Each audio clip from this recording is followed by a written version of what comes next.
저는 예수님을 정말 내 인생의 구원자로 여기고 예수님의 삶을 따르기 위해서 말씀 속에서 비전을 찾는 모든 사람들에게는 하나님께서 각 사람 한 사람 한 사람에게 예수님의 흔적을 남겨주실 것이라고 믿어요. 예수님의 흔적, 성령님의 흔적이 하나님을 사모하고 말씀에 귀를 기울이는 한 사람 한 사람에게 그 흔적을 남겨주실 거라고 믿습니다. 사도 바울이 바로 이렇게 고백을 했는데요. 갈라디아서 6장 17절 말씀을 한번 같이 읽어보겠습니다. 자, 시작. 나는 내 몸에 예수의 흔적을 가졌습니다. 사도 바울이 이렇게 고백했습니다. 여러분, 저와 여러분에게도 나에게도 예수님의 흔적이 있습니다 라고 자신 있게 고백할 수 있는 저와 여러분이 되기를 정말 진심으로 바라고 소망합니다. 우리 안에 예수님의 흔적이 있다는 것은 무슨 의미일까요? 예수님의 흔적을 가지고 있다는 것은 어떤 의미일까요? 우리 안에 어떤 변화가 생겼다는 뜻이겠죠? 우리의 영혼의 상태가 바뀌었다는 말일 것이고, 좀 더 심오하게 말하자면 우리의 영적 수준이 달라졌음을, 우리의 영적 수준이 이전보다 높아졌음을 의미합니다. 그리하여서 세상을 보는 눈, 사람을 보는 눈, 그리고 나를 보는 눈이 더욱 밝아지게 되는 것을 의미할 거예요. 10살짜리 어린이가 세상을 바라보는 눈과 20살이 된 대학생이 세상을 바라보는 눈과 30살의 청년이 세상을 바라보는 눈은 당연히 다르겠죠. 그 의미와 수준이 당연히 다를 것입니다. 나이가 들어감에 따라서 생각의 수준과 학식의 수준과 내면의 깊이가 달라지기 때문이겠죠. 여러분, 우리의 영혼도 마찬가지입니다. 10대 시절의 영혼의 상태와 20, 30대 시절의 영혼과 40대의 영혼의 상태는 그 영혼이 무엇으로 채워졌는가에 따라서 당연히 달라질 것입니다. 여러분, 저는 여러분의 영혼이 정말 가치 있는 것들로 채워지기를 소망해요. 그리하여서 여러분의 영적인 수준이, 저와 여러분의 영적인 수위가 조금씩 높아지기를 진심으로 소망합니다. 여러분, 영적인 수준, 우리의 영 안에 그 깊이와 높이가 더 깊어져야 합니다. 우리의 영적인 수준이 더 높아져야 해요. 그렇지 않으면 우리는 또 그렇게 늘 그리웠던 것처럼 이전과 다를 바 없는 동일한 시간들, 이전과는 별반 다를 바 없는, 내가 보았던 대로 세상을 보게 되고 사람들을 보게 될 수밖에 없어요. 네, 이제는 더 이상 그럴 수 없죠. 예수님이 우리 안에 흔적을 남기시고 성령님이 우리 안에 주신 그 흔적이 날로 분명하게 새롭게 될 때, 새롭게 띄어진 영혼의 눈으로 세상과 사람들을 바라보고, 그리고 우리를 통해서 이루실 하나님의 나라를 갈망하는 저와 여러분이 되기를 진심으로 축복합니다. 자, 오늘 읽은 사도행전 본문은 사도행전의 가장 마지막에 해당되는 부분이에요. 다들 알다시피 사도행전은 끝나지 않은 미완의 책입니다. 29장이 나와야 될 것 같은데 28장에서 끝이 나요. 사도행전의 마지막 28장 30절과 31절을 한번 같이 읽어보겠습니다. 사도행전 28장 30절과 31절이요. 시작. 바울은 만 2년 동안 자기 전셋집에 머물면서 자신에게 찾아오는 모든 사람들을 맞아들여 어떠한 방해도 받지 않고 담대하게 하나님 나라를 선포하며 주 예수 그리스도에 관한 것을 가르쳤습니다. 네, 사도행전은 이렇게 끝이 납니다. 뭔가 마무리 되었다라는 내용이나 흔적 없이 이렇게 끝이 나요. 그런데 조금 더 깊이 생각해 보면 어쩌면 너무 당연한 것입니다. 사도행전은 우리나라 말로 이제 더 좀 자세하게 번역을 해보면 사도들, 제자들이 행한 일들에 대한 기록이잖아요. 사도행전을 흔히 우리가 성령행전이라고도 말하는데, 성령님이 이 사도들과 제자들과 함께하는 이야기를 담은 이 책에 과연 끝이 어디 있겠습니까? 복음이 계속해서 전해지는 그 과정 안에 과연 끝이 있을까요? 끝이 있다면 그건 딱 한순간이겠죠. 예수님이 다시 오시면 그때는 사도행전도 성령행전도 끝이 날 거예요. 사도행전은 지금도 여전히 하나님의 사람들을 통해서, 그리고 성령님의 인도하심을 통해서 십자가 복음 앞에 헌신한 사람들을 통해서 29장, 30장, 31장이 쓰여지고 있는 것입니다. 언제까지요? 우리 주님이 다시 오실 때까지. 마태복음 24장 14절에는 이렇게 기록되어 있어요. 시작. 이 천국 복음이 모든 민족에게 증언되기 위해서 온 세상에 전파되리니 그제야 끝이 오리라. 네, 아멘이죠. 복음이 모든 민족들에게 다 전달되고 그때 예수님이 다시 오시면, 즉 재림하시면 그제서야 사도행전이 드디어 멈추게 되는 것이에요. 복음이 모든 민족들에게 전파되고 예수님이 다시 오시기 전까지 사도행전, 성령행전은 지금 이 시간에도 여전히 하나님의 사람들에 의해서 한 글자 한 글자 계속해서 쓰여지고 있는 것입니다. 하나님의 나라를 우리의 영혼 가운데 소유한 사람들에 의해서, 십자가 복음의 본질을 깨우친 사람들에 의해서, 그리고 여기 있는 저와 여러분, 그리고 지금 영상으로 예배를 드리고 있는 청년 여러분에 의해서 계속해서 쓰여지게 될 것입니다. 우리가 진정한 사도행전 29장의 저자가 되기 위해서 필요한 것은 딱 한 가지예요. 바로 사도행전 1장 8절에 나와 있는 말씀인데요. 같이 한번 읽어볼게요. 사도행전 1장 8절이요. 너무 잘하는 말씀이죠. 자, 시작. 오직 성령이 너희에게 임하시면 너희가 권능을 받고 예루살렘과 온 유대와 사마리아와 땅끝까지 이르러 내 증인이 되리라 하시니라. 아멘. 증인들의 이야기, 이 사도행전은 오직 성령님이 임하셔야 그 다음 걸음이, 그 다음 페이지가 가능한 것입니다. 오직 성령이 너희에게 임하시면 이라고 되어 있어요. 여러분, 예수님의 제자들이, 그리고 사도 바울이 중심이 되어서 전도 여행을 다니면서 이 모든 것이 사도행전이라는 기록으로 남겨질 것이다, 이런 생각을 과연 했을까요? 아니요.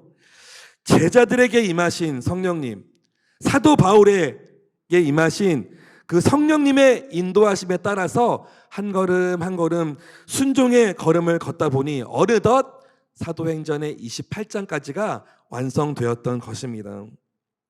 저와 여러분의 그 걸음 그 한 걸음 한 걸음도 성령님께서 함께 하시는 그 걸음이 맞다면 우리가 알 수 없는 그 어느 순간에 누군가에 의해서 우리의 하루하루가 마치 사도행전의 한 대목처럼 기록되어지고 기억되어지는 그날이 반드시 올 것이에요. 사도행전은 사도들의 그 행적을 보고 누가라는 사람이 기록한 것이잖아요. 누가는 자신이 내가 지금부터 사도행전을 써야지, 그 주인공을 사도 바울로 잡아야지 생각하고 시작하지는 않았을 거예요. 그 역시 성령님이 인도하시는 대로 보고 들은 것들을 기록하다 보니까 오늘날에 누가가 기록한 누가복음과 사도행전의 기록이 남겨진 것입니다. 여러분, 저와 여러분의 인생길은 누군가에 의해서 기억되고 또 누군가에 의해서 기록이 될 것이에요. 저와 여러분의 인생이 과연 어떤 기록으로 남겨지겠습니까? 어떤 인생이었다고 기록될까요? 성령님께서 인도하시고 하나님이 보시기에 합당한 인생을 산 사람들에게는 누군가가 하나님과 함께한 인생이었다라는 기록을 분명히 남겨주실 것입니다. 사도행전 28장에는 사도 바울이 그렇게 가고 싶어 했던 로마에 도착한 바울의 이야기가 전개되고 있습니다. 로마에 도착한 바울은요, 죄인의 신분으로 가택연금이 돼요. 그래서 한 2년 동안을 자유가 없이 살아야 하는 그 상황에 처해져 버렸지만 결과적으로 그가 그 기간 가운데 이루은 일들은 오히려 복음이 확장되고 복음의 진보를 위해서 정말 필요한 시간이었구나라는 것을 알 수 있어요. 로마에서 한 2년 동안 그 가택연금 생활을 하면서 바울은 에베소서, 빌립보서, 빌레몬서, 골로새서 등의 책을 집필했습니다. 그리고 그를 찾아오는 수많은 사람들에게 복음을 전하는 사역을 해요. 여러분, 하나님의 일은 우리가 어떠한 상황 속에 있다 하더라도 반드시 하나님이 정하신 그 뜻하신 대로 반드시 이루어짐을 믿습니다. 가택연금이 된 수감자의 신분으로 아무것도 할 수 없을 것처럼 보였던 그 죄인의 신분인 사도 바울을 어떻게 사용하여서 쓰셨는지가 사도행전 28장 23절부터 28절까지 나오는데요. 오늘 조금 전에 읽었던 본문이죠. 사도행전 28장 23절부터 28절까지 다시 한번 함께 읽어보겠습니다. 자, 시작. 그들이 바울을 만날 날짜를 정하고 많은 사람들이 그의 숙소로 찾아왔습니다. 그는 아침부터 저녁까지 그들에게 하나님의 나라에 대해 증거했고 모세의 율법과 예언서들로부터 예수에 관해 설득시키려고 했습니다. 어떤 사람들은 바울의 말을 믿었지만 믿지 않은 사람들도 있었습니다. 그들이 서로 의견이 엇갈린 채 떠나려 하자 바울이 한마디 덧붙였습니다. 성령께서 예언자 이사야를 통해 여러분의 조상들에게 하신 말씀이 옳습니다. 이 백성들에게 가서 말하라. 너희가 듣기는 들어도 깨닫지 못하고 너희가 보기는 보아도 알지 못할 것이다. 이 백성들의 마음이 무뎌지고 귀는 듣지 못하고 눈은 감겨 있다. 이는 그들이 눈으로 보고 귀로 듣고 마음으로 깨닫고 내게 돌아와 고침을 받지 못하게 하려는 것이다. 그러므로 여러분은 하나님의 구원이 이방 사람들에게로 갔다는 것을 알아야 합니다. 그들은 듣게 될 것입니다. 아멘. 자, 23절에 보면요, 바울은 그를 찾아오는 사람들에게 하나님의 나라를 증거했는데 구약 성경 속에서 예언하고 약속한 메시아 예수님이 어떤 분인지에 대해서도 상세하게 설명했을 것입니다. 로마에 살고 있는 유대인들에게 하나님의 나라와 예수 그리스도를 통한 십자가 복음에 대해서 아침부터 저녁까지 열심을 다해서 전하고 또 전파했다라는 이야기가 담겨 있어요. 그런데 그 다음 절인 24절에 보면 이렇게 나와 있어요. 어떤 사람들은 바울의 말을 믿었지만 믿지 않는 사람들도 있었습니다. 자, 복음을 아침 저녁으로 열심히 전했지만 복음을 받아들인 사람도 있었고 그렇지 않은 사람들도 있었다라는 거예요. 여러분, 복음에 대해서 사도 바울만큼 정말 정확하고 정말 치밀하게 잘 전할 수 있는 사람이 과연 있을까요?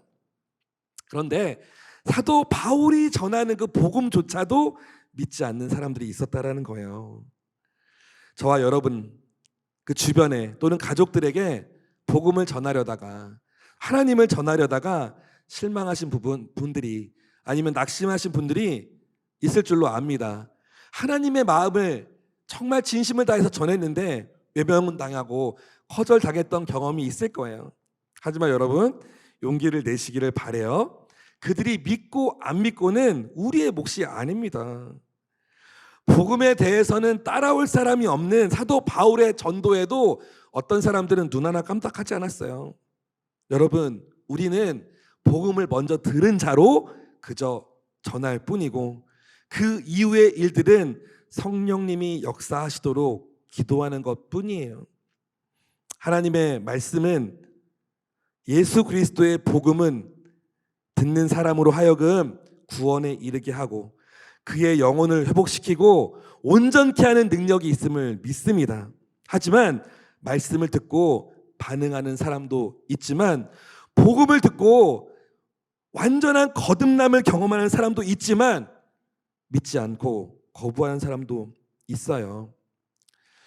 말씀을 듣는 사람의 영적인 준비 상태가 다르기 때문일 것입니다.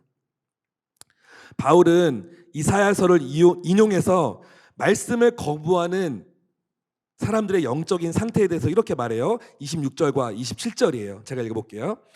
이 백성들에게 가서 말하라. 너희가 듣기는 들어도 깨닫지 못하고 너희가 보기는 보아도 알지 못할 것이다. 이 백성들의 마음이 무뎌지고 귀는 듣지 못하고 눈은 감겨 있다.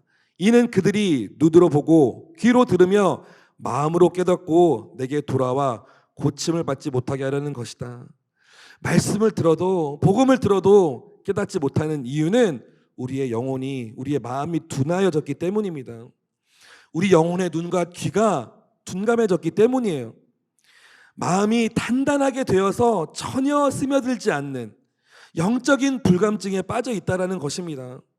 여러분, 말씀을 아무리 들어도 아무런 요동이 일어나지 않고 아무런 도전이 되지 않고 나의 감정에 어떠한 영향이 미쳐지지 않는다면 여러분, 그것은 영혼의 비상벨이 울려야 될 사인입니다. 그냥 내버려 두시면 안 돼요. 둔감해져 버린 이 마음을 새롭게 해달라고 간절히 기도해야 합니다. 영적으로 둔하게 만드는, 나의 영적인 감각을 무디게 만드는 모든 방해로부터 여러분 벗어나셔야 해요. 영적인 불감증을 치유하기 위해서 말씀으로 권고를 받을 때 여러분 무시하지 말고 즉시 회개의 자리에 서야 합니다. 잠들어 있는 영혼의 눈이 뜰 수 있도록 여러분의 영혼을 흔들어 깨우세요. 가만히 내버려 두지 마세요. 여러분, 이전에 한번 말씀드렸던 것 같은데요, 정말 좋은 옥토밭을 황무지로 만들 수 있는 방법이 무엇인지 아세요? 막 가가지고 돌을 끼얹고 잡초를 심고 쓰레기를 붓고 그런다고 황무지 되는 거 아니에요. 여러분, 정말 좋은 목토를 황무지로 만들 수 있는 아주 쉽고 편한 방법은 그냥 놔두면 됩니다.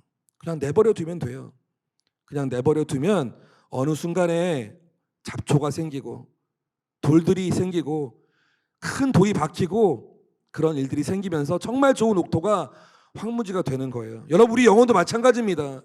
하나님이 정말 좋은 마음과 좋은 생각과 좋은 기름 부음으로 역사하여 주셔서 말씀이 잘 우리 안에 담길 수 있도록 우리 영혼을 새롭게 해주셨는데 그냥 둔감해진 채로 남겨둔다면, 아무렇지도 않게 그냥 그것을 방치해 버린다면 그곳은 사단이 와서 수많은 방해의 일들로 우리의 영혼을 황무지로 만들 거예요. 여러분, 잠들고 있는 영혼이 있습니까? 둔감해져 있는 마음이 있어요? 여러분의 영혼을 흔들어 깨우십시오. 영적인 눈으로 말씀을 깨우쳐 알 수 있는, 우리의 영혼의 귀가 하나님이 주시는 말씀을 깨달아 알 수 있는, 식별할 수 있는 눈과 귀를 갖게 해달라고 기도해야 됩니다. 우리의 마음의 밭을 다시 한번 주님 성령으로 기경시켜 달라고 간절히 기도해야 돼요. 말씀의 단 한 구절이라도 내 마음 안에 들어와서 하나님의 마음이 충만하게 그 말씀을 통하여서 다시 한번 나의 마음을 새롭게 할 때 주님의 말씀이 나의 영혼을 다시 한번 거듭나게 할 뿐만 아니라 하나님이 주시는 가장 좋은 것이 내 마음 가운데 잘 담겨질 줄로 믿습니다. 여러분의 영혼을 방치하고 있다면, 여러분의 마음밭이 지금 그저 방치되어 있다면 여러분 깨어나십시오. 그리고 하나님께 구하세요. 이 마음이 성령으로 새로워질 수 있도록, 새롭게 될 수 있도록 도와달라고 기도하셔야 돼요. 우리가 너무나도 잘 아는 바와 같이 바울은 예수님을 직접 만났을 뿐만 아니라 전심으로 예수님을 위해 살았던 사람입니다. 그리고 예수님의 그 십자가를 통한 복음이, 이 진리가 모든 사람들에게 전해지기를 간절히 바라는 사람이었죠. 예수님을 믿는다는 것은, 아까 예수님의 흔적에 대해서도 얘기했지만, 예수님을 믿는다는 것은 나에게서 예수님이 드러나도록 사는 것을 말해요. 예수님을 믿는다, 이 뜻은 나를 통해서 예수님이 드러나는 삶을 산다는 것을 말합니다. 즉, 나에게 있는 예수님의 흔적들이 드러나게 된다는 의미예요. 나를 통해서 예수님이 드러나는 삶이 진정으로 예수님을 믿는 삶이라고 할 수 있습니다. 그렇다면 여러분, 예수님이 드러나는 삶이란 결과적으로 어떤 삶을 말하는 것일까요? 예수님이 하셨던 일들이 저와 여러분을 통해서 일어날 수 있다라는 그런 의미겠죠. 예수님이 그리하셨듯이 누군가를 살리는 삶, 죽어져가는 영혼이 우리가 전하는 복음을 통해서 살아날 수 있다면 그것은 바로 예수님이 드러나는 삶과 다를 바 없습니다. 예수님은 자신의 생명을 조금도 아끼지 아니하시고 십자가의 죽음을 겸손하게 받아들이셨어요. 왜요? 우리를 다시 살리시기 위해서, 죄로 물들어 버린 우리의 영혼에 새로운 생명을 부어주셔서 저와 여러분을 새롭게 하시기 위해서죠. 예수님은 자신의 죽음을 그저 죽음으로 끝내는 것이 아니라 또 다른 생명을, 전 인류의 생명을 살리는 구원의 역사라는 사실을 잘 알고 계셨어요. 그리고 그분은 죽음을 깨뜨리시고 사망이라는 권세를 이기시고 다시 살아나신 영원한 생명의 구세주가 되셨습니다. 우리가 주목해야 할 것은 바로 이것이에요. 그리고 바로 이것이 우리에게 복음이 된다는 사실을 기억하셔야 합니다. 바울은 이 복음의 본질을 너무나도 정확하게 알고 있었던 거죠. 그러니까 목숨을 걸고 복음을 전하려고 했던 거 아니겠어요? 바울은 자신의 삶을 통해서 예수님이 드러나는 삶을 산 사람입니다. 예수님의 흔적을 늘 지니고 있었던 사람, 바로 바울을 통해서 예수님이 드러나도록 평생을 바친 사람이에요. 예수님이 드러나는 삶이 뭐라고요? 누군가를 살리는 삶입니다. 사랑하는 여러분, 여러분의 인생을 통해서 누군가가 반드시 새로운 생명을 얻는 축복이 있기를 진심으로 축복합니다. 여러분의 삶을 통해서 누군가의 영혼이 완전하게 새롭게 되는 일들이 일어나기를 정말 축복해요. 여러분의 인생이 죽어가는 누군가를 일으켜 세우는, 그래서 여러분의 인생이 예수님이 드러나는 축복의 인생이 되기를, 성령의 축복의, 성령님이 드러나는 축복의 통로가 되기를 진심으로 축복합니다. 여러분, 수많은 여러분의 계획과 목표와 비전이 있겠지만 영혼을 살리는 것을 가장 중요한 최선의 비전으로 삼으시기를 바라요. 영혼을 살리는 것, 사람을 살리는 것을 가장 최고의 비전으로 삼으십시오. 그것을 위해서 무엇을 해야 할까요? 무엇을 해야 그 일들이 일어날 수 있을까요?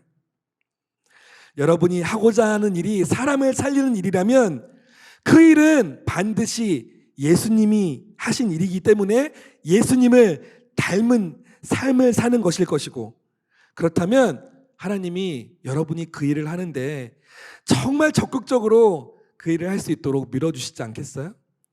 여러분을 통해서 사람이 살아난다는데, 여러분을 통해서 영혼이 구원받는다는데, 여러분을 통해서 죽어가는 영혼이 새로운 생명을 얻을 수 있다라는데, 여러분이 있는 자리가 어느 자리인 것이 얼마나 중요하겠습니까?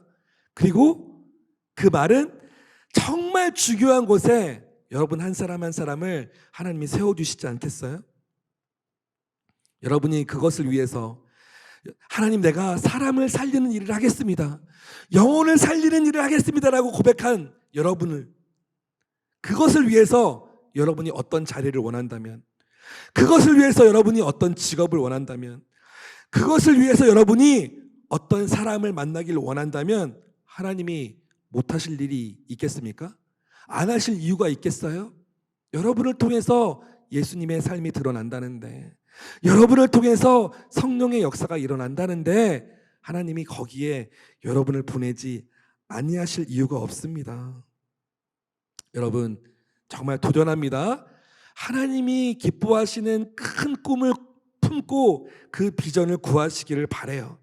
사도 바울이 그러했던 것처럼, 우리의 믿음의 선배들이 그러했던 것처럼, 지금 당장 내가 무엇을 하느냐가 중요한 것이 아니라, 하나님, 내가 하나님의 사람들을 살리는 일을 하겠습니다 라는 마음의 소망을 주님 앞에 내어드리고 하나하나 그 길을 찾아가기 시작하는 거예요.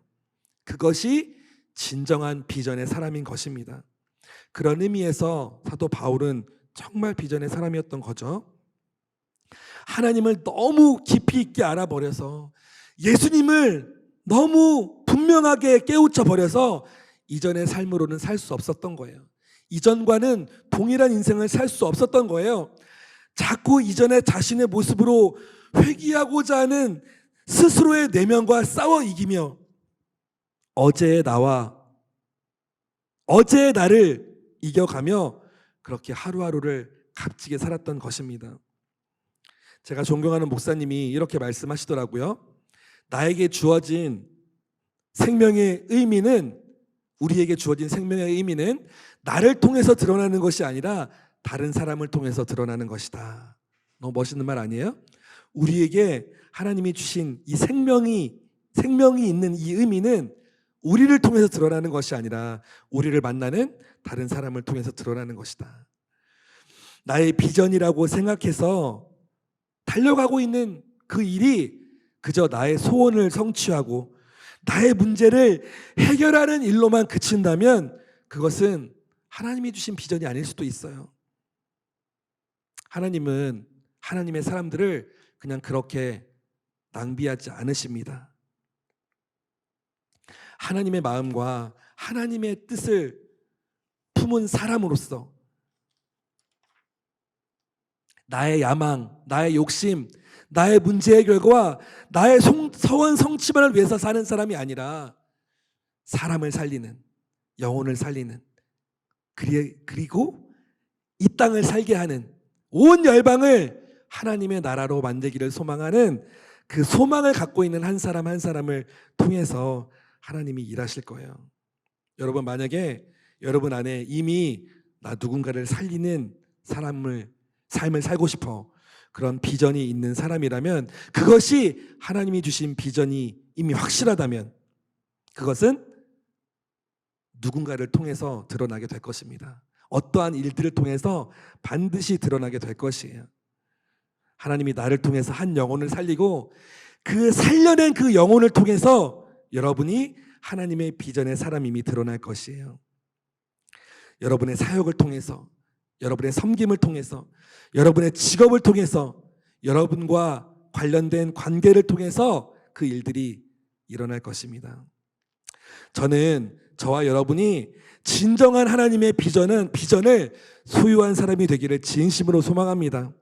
하나님이 주시는 영적인 통찰력을 소유하여서 이 시대를 이길 수 있는 눈을 가진 이 시대의 진정한 영적인 리더가 되시기를 축복해요.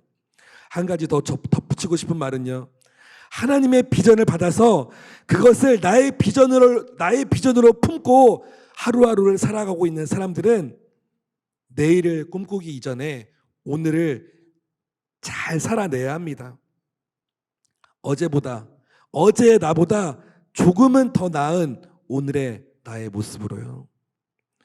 지금 우리에게 주어진 바로 오늘이라는 이 시간의 소중함을 알아야 해요. 오늘 나에게 주어진 이 시간은 하나님의 비전을 이루기 위한, 하나님이 나에게 주신 비전을 이루기 위한 하나님이 주신 특별한 날임을 잊지 마시기를 바랍니다. 여러분, 내일을 꿈꾸시기 이전에 오늘을 잘 살아내세요. 내일이 올 것이라는 기대와 기다림의 시간을 보내기 이전에 나에게 이미 와 있는 오늘을, 하루를 소중히 여기십시오. 그리고 어제의 나를 이기세요. 어제의 나의 모습, 그것 때문에 절망하고 실망하지 마시고 낙심하여 앉아 계시지 마시고 어제의 나를 딛고 일어나십시오.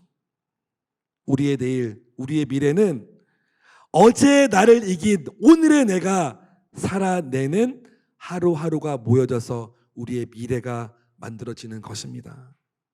아멘. 어제의 나를 이긴 오늘의 내가 살아내는 하루하루가 모여서 완성되는 것이 바로 우리의 미래예요. 자, 결론을 맺겠습니다. 사도행전 28장 30절 31절로 사도행전의 대단원의 막이 내려져요.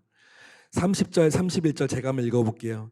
바울은 만 2년 동안 자기 셋집에 머물면서 자신에게 찾아오는 모든 사람들을 맞아들여 어떠한 방해도 받지 않고 담대하게 하나님 나라를 선포하고 주 예수 그리스도에 관한 것들을 가르쳤습니다.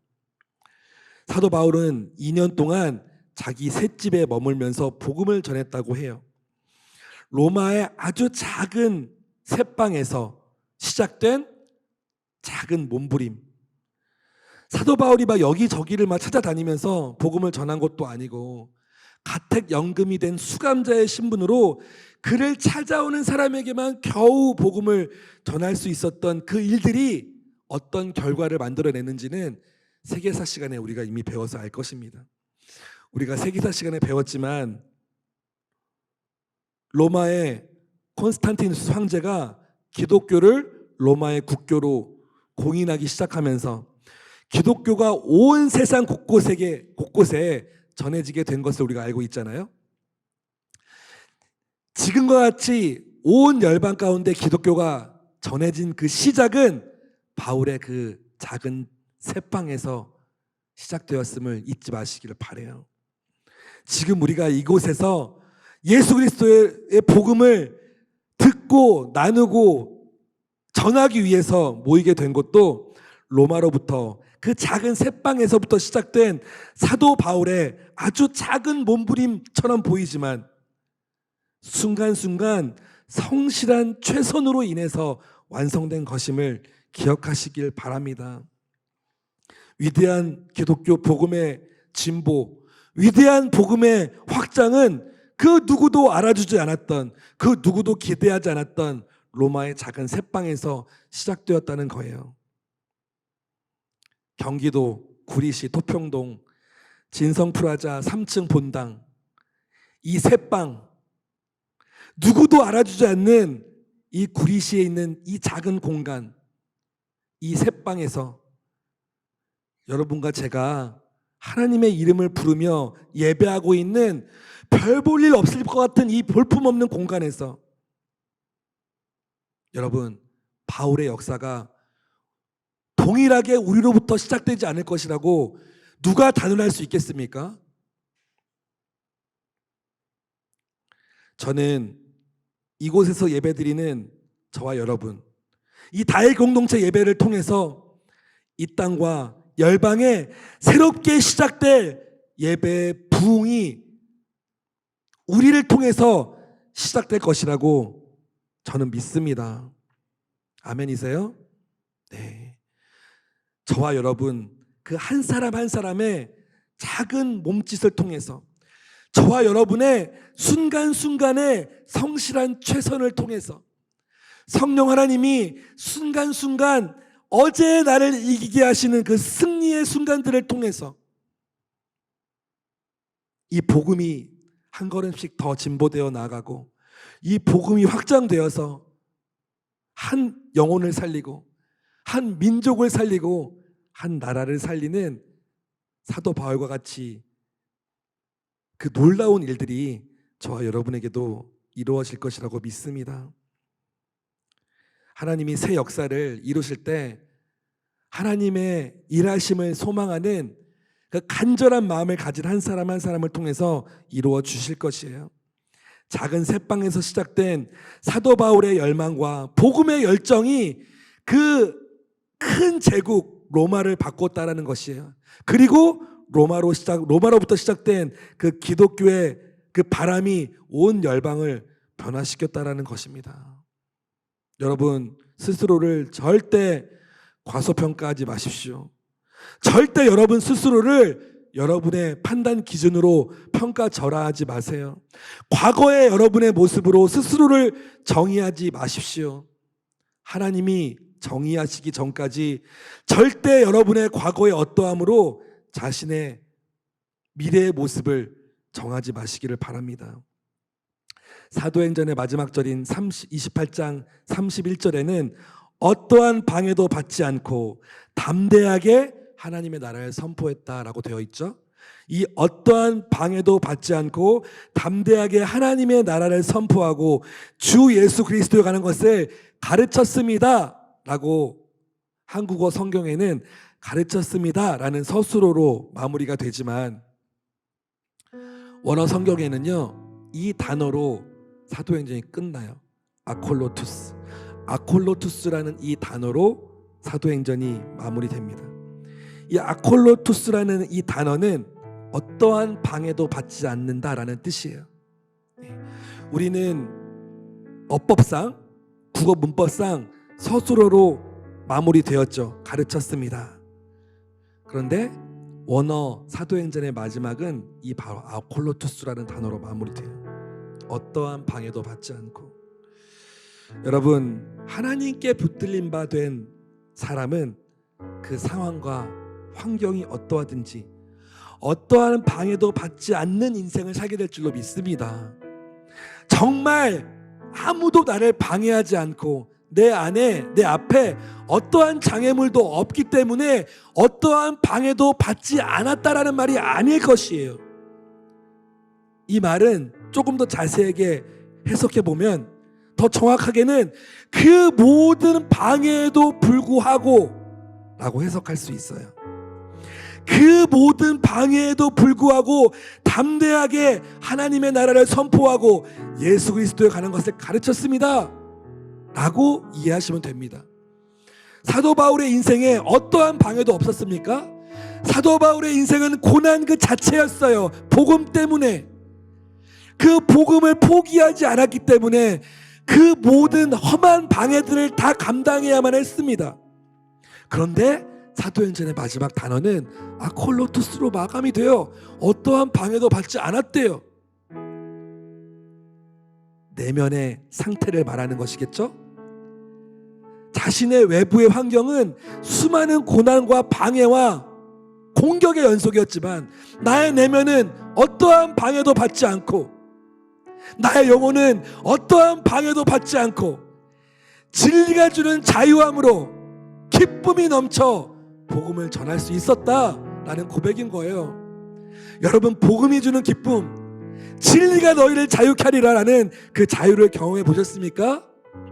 여러분의 인생에 어떠한 장애가 없기 때문에 내가 기뻐할 수 있는 것이 아니라 여러분 안에 수많은 고통과 고난의 장애물이 있다 할지라도 나는 복음의 진리를 알기 때문에 참된 자유함을 누리는 자로서 어떠한 방해도 없다. 나는 자유하다. 나는 참된 자유함을 알고 있다. 그래서 포기할 수 없는 이 복음을 너에게 전할 수 있다 라고 복음을 전할 수 있는 거예요.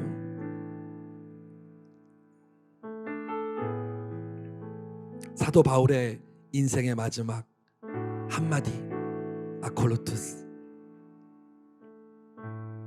어떠한 방해도 받지 않은 그 인생, 그의 삶의 모습이, 그 고백이 너무 부럽습니다. 너무 부러워요. 진리가 주는 자유함으로 사는 그 인생, 그 누가 하나님이 바울과 함께 하시고 바울을 평생 지키지 않았다라고 그 누가 다른 이견을 낼 수 있겠어요? 하나님이 늘 함께 하셨죠. 성령님이 늘 인도하셨죠.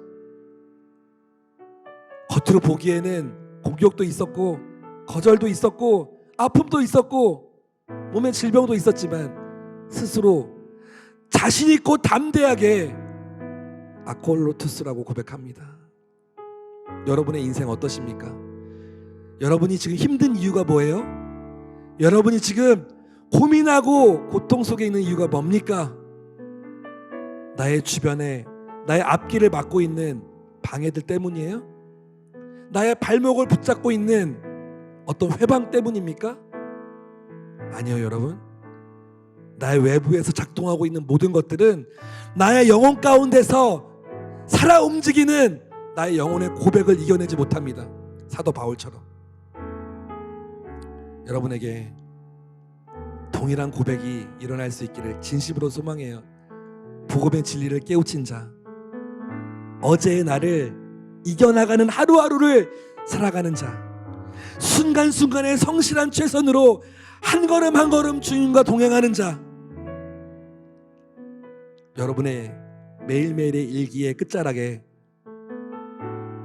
하루의 일상과 나의 감정과 감상을 적어나가고 마지막에 아콜로투스 그렇게 마무리할 수 있었으면 좋겠어요. 수많은 일들이 나에게 있었지만 하나님이 나와 함께 하심으로, 성령님이 나를 이끌어 주심으로 나에게는 어떠한 방해도 없었다. 거침없이 담대하게 자신 있게 여러분의 인생의 걸음을 한 걸음 한 걸음 걸어 나아갈 수 있는 저 여러분이 되기를 진심으로 소망합니다.